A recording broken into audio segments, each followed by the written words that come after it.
Takle je bil zadnjih nekaj let tradicionalen pogled na Samsungove Galaxy S, vendar nič več. Letošnji Galaxy S6 je na pogled in otip nekaj povsem drugega.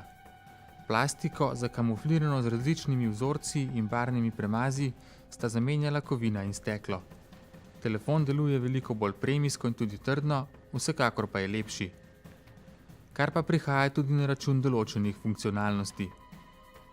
Tega prizora odstranjevanja zadnje strani telefona ne bo več, saj se ga ne da odpreti, niti ni mogoče zamenjati baterije ali vstaviti pomnilniške kartice. Rob telefona je kovinski, zvočnik je po novem spodaj, kot pri iPhonu, enako izhod za slušalke, medtem ko je zgoraj le infrardeči vmesnik za daljinski upravljalnik.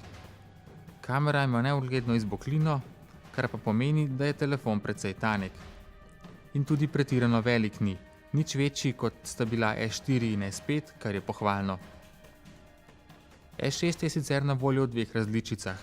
150 € dražji S6 Edge ima na obeh straneh ukrivljen zaslon, kar še nekoliko polepša njegov videz in ga naredi bolj ekskluzivnega in futurističnega, pa tudi po občutku tanjšega v roki, kot v resnici je. Ima pa ta ukrivljenost malo dodane vrednosti. Prikličemo lahko 5 prednastavljenih ljudi iz imenika in z njimi povezana obvestila. Na zaklenjenem zaslonu pogledamo določene informacije, pri čemer se ta prikaz obrača glede na to, ali je telefon položen ali ga držimo v rokah.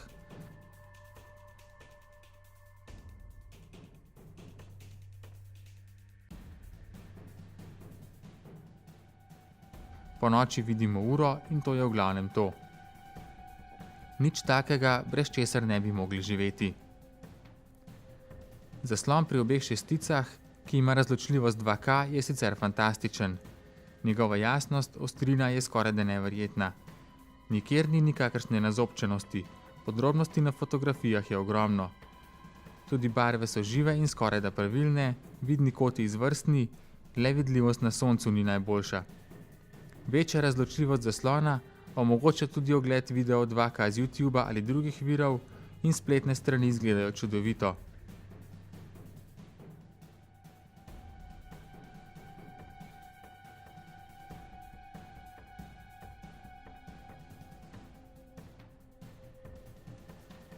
Podrobna primerjava pokaže nekaj jasnejšo sliko v primerjavi z zaslonom Full HD. Vpliva pa vse skupaj na trajanje baterije, ki nikakor ne zagotavlja energije za več kot dan in pol resne uporabe. Fotoaparat je še najstopajoča lastnost. Zažene se hitro in priročno z dvojnim pritiskom na tipko pod zaslonom. Fotografski vmesnik je prečiščen in čeprav je samodejni način dober, se velja poigrati tudi z ročnimi nastavitvami, ki so po novem na voljo.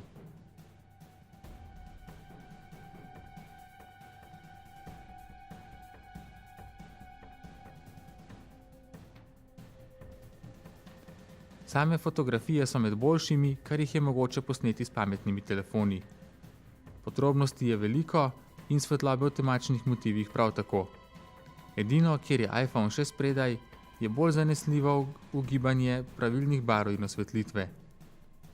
Tudi video je odličen, razločljivost 4K je sicer omejena na 5-minutne posnetke, da pa možnost precejšnjega izreza, če kasneje montirate video v običajen Full HD.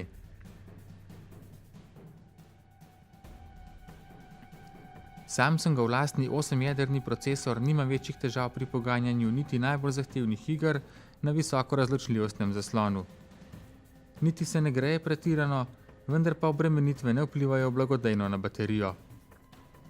Še eno področje, kjer je Samsung bistveno izboljšal delovanje glede na predhodnika, je čitalec prstnih odtisov. Ta zdaj deluje tako kot tisti na iPhonu.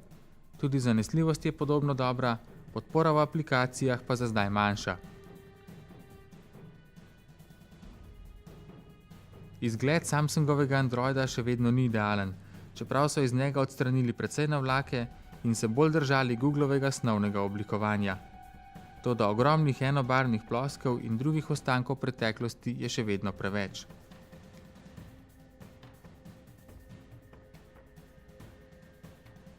Tu so še vedno tudi nekateri nepotrebni dodatki, kot je merilec srčnega utripa. Galaxy S6 in S6 Edge sta vrhunska pametna telefona. Edini resni zameri sta trajanje baterije in previsoko doplačilo za različice z več pomnilnika. Pa tudi Edge je drag, vendar atraktivnejši od obeh S6-tic.